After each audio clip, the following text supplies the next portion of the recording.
Alright, corona natin to. Yan, hindi ko pa napuputulan. 18 inches, regulated at 1,800. Hindi mahirap mag-video. So, tingnan natin kung ilan ang reading nito. Then, tsaka natin puputulin. Okay, 22 to. So, gamit natin bala ay Meteor 22. So, sensya na dahil hindi ko pa naayos itong aking testingan. I-improve ko pa ito sa mga susunod na mga. Okay, firing, shot 1.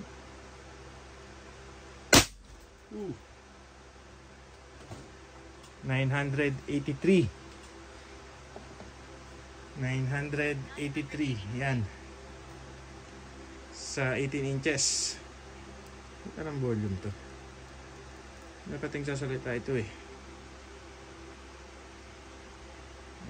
Tingnan natin. Settings, voice result, 1 seconds. Okay.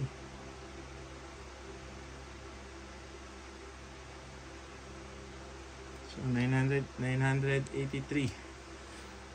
Okay. Hindi nyo kita. Kita nyo ba?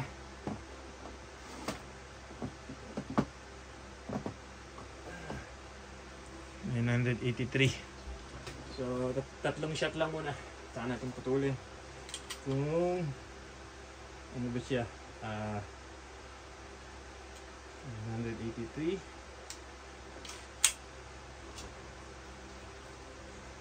Number 2.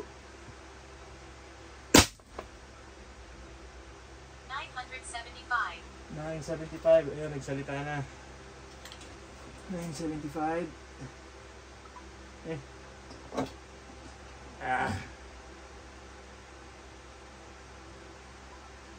975. Lakasan pa natin.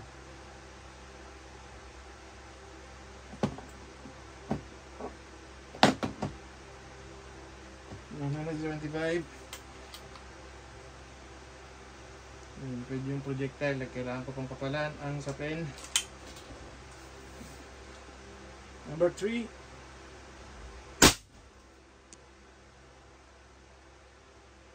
Wait. 973.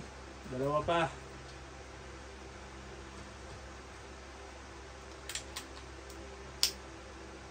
Ingay eh. So meron pa tayong 2,000 plus sub tank. 1.8. Ay, hindi nakasa. Meron error to. Ano nga rin?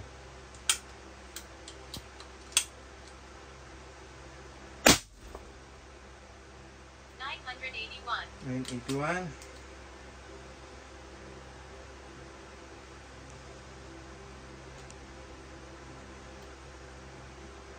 Last one.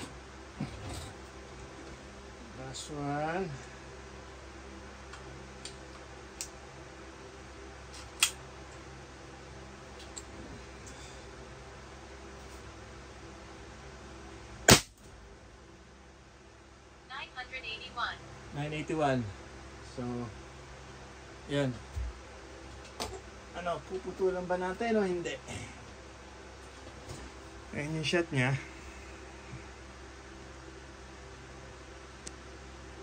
Limang shot.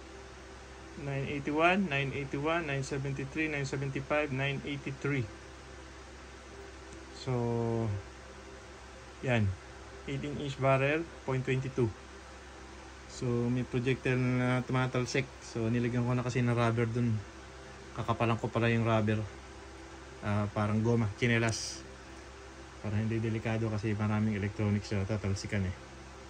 So, putulin natin. Kasi ayaw masyado ng mahaba. Ayoko ng mahaba. So, ano maganda? Putulin or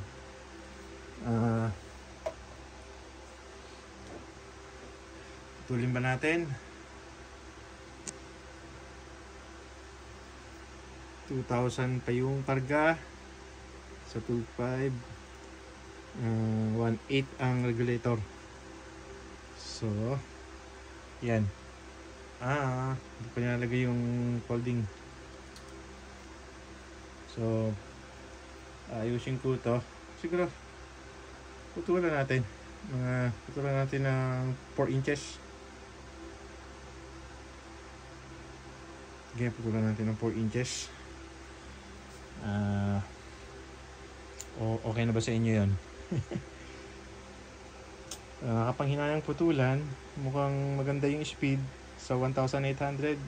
Pumapalo siya ng 981. So masaya na ako dun. Sabihin nila, bakit mababa yung reading? Yan ang basa ng chrono ko. So yung sabi nila 1,000, gamitan nyo ng ibang chrono, kasi itong chrono na to, pangalawang chrono ko na to. Yung isang chrono ko binenta ko dahil parehas ang reading, hindi ko na siya kailangan, binenta ko na. So itong chrono na to is ito talaga yung ginagamit ng karamihan. DLX Pro Chrono DLX. Pro Chrono DLX yan. So ang pagsukat ng speed nito is mula dito hanggang doon, tumadaan yung bala 1 feet per seconds. 1 feet per seconds yan. Ayan o. Isang may dumadaan yung sensor, may sensor siya. So hindi yan yung digital na sinusukat lang by speed yung bala. So ito sinusukat niya by per foot yung pagpas ng bala. So medyo sabi nila accurate daw. Siguro pero medyo may kamahalan. Nagpundar na ako kasi ginagamit ko naman.